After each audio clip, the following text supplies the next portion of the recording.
Even though I'm in the middle of a bunch of projects that I really want to get finished, I'm going to take a break and make a video to talk about this guitar I got today. This Cort guitar.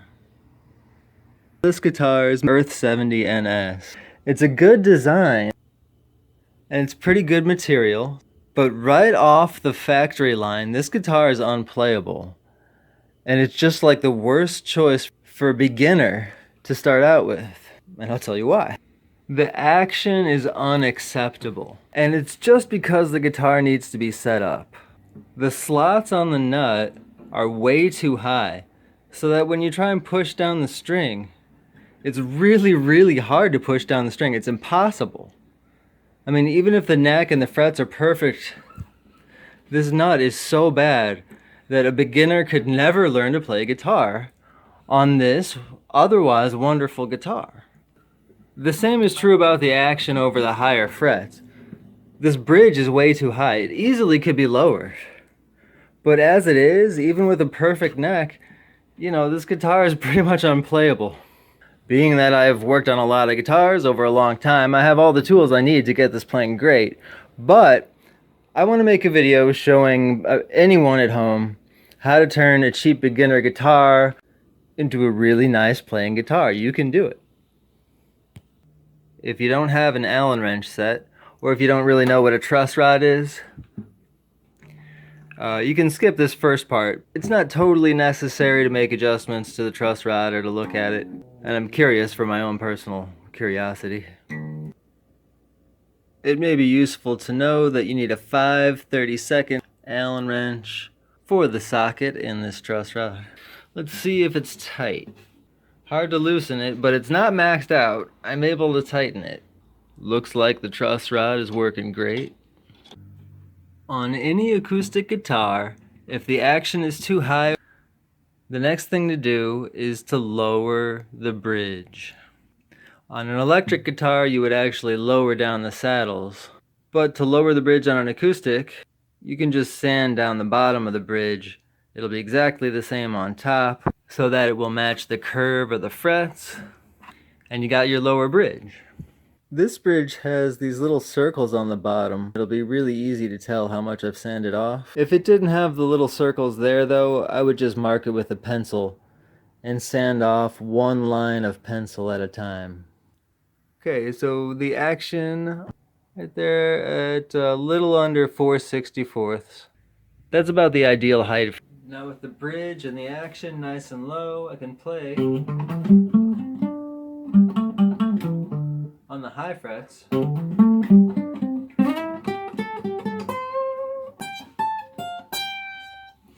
Let me see if I got any string buzz now that the action's low.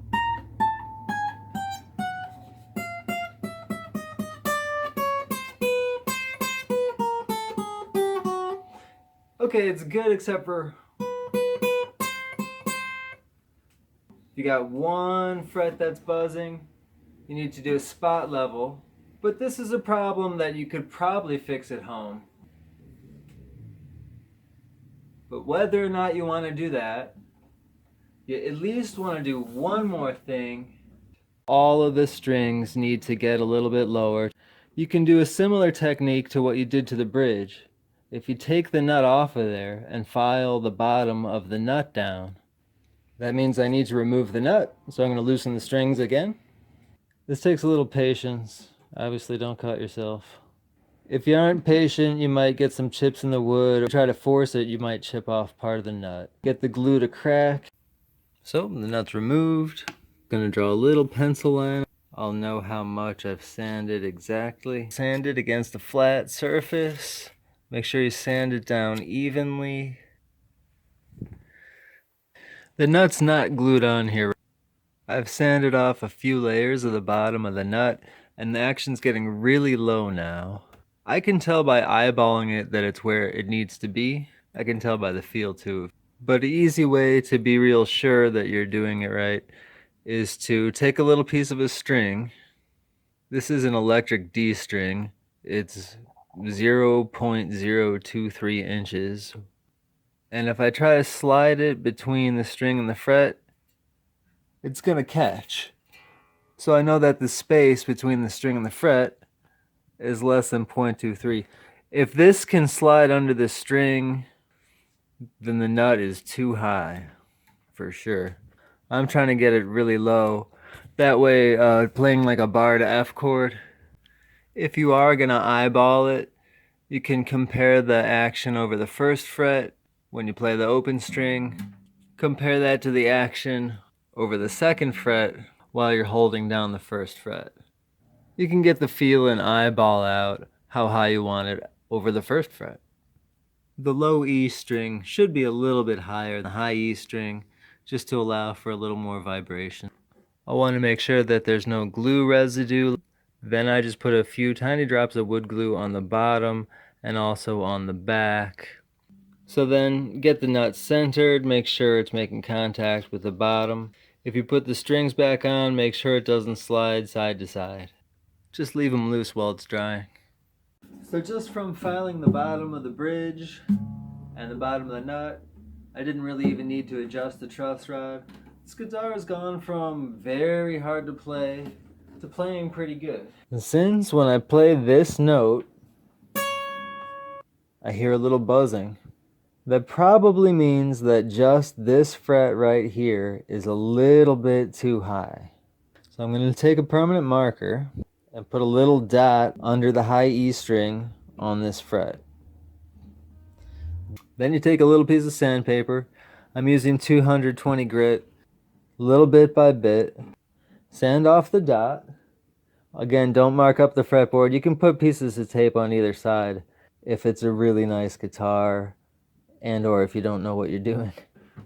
But let's just try it out right now.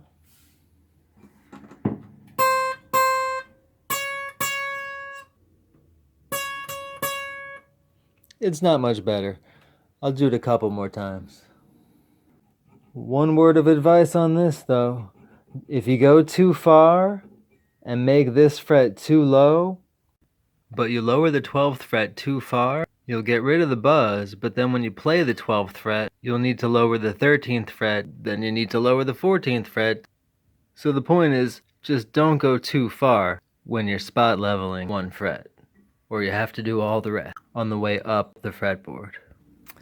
Well, I've still got that buzz. This is taking a long time. Okay, it's taking me at least 100, maybe 200 scrapes. But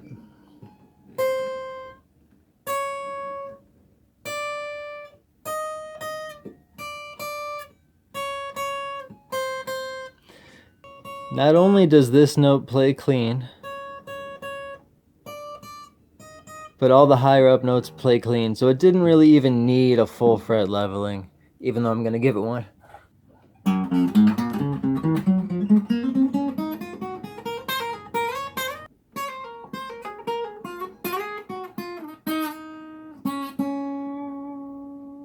Next, I'll mark the frets with a marker. Next, I'll put this string lifter under the strings. Then I'll get the strings in tune. Now I take my leveling file with sandpaper on the bottom, slide under these raised up strings, and now leveling the frets. When you run your file across the frets and all the marker is taken off evenly, you know that they must be level. Next thing I want to do is crown the frets. Now I'm going to color them with marker one more time. I'm going to crown them with this crowning file. Just filing the sides and not the top. It takes a while to get the hang of it.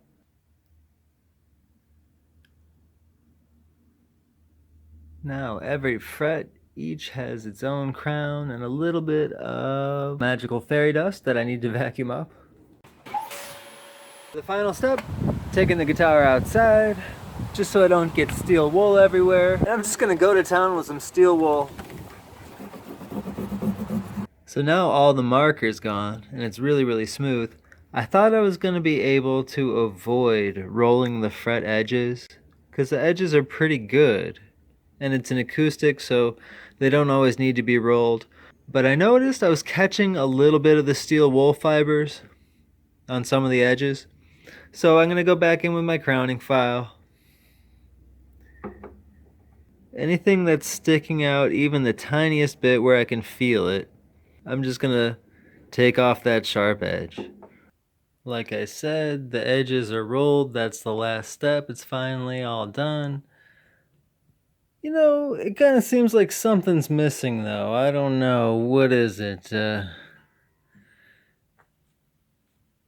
You know, it needs a dot on the 3rd fret.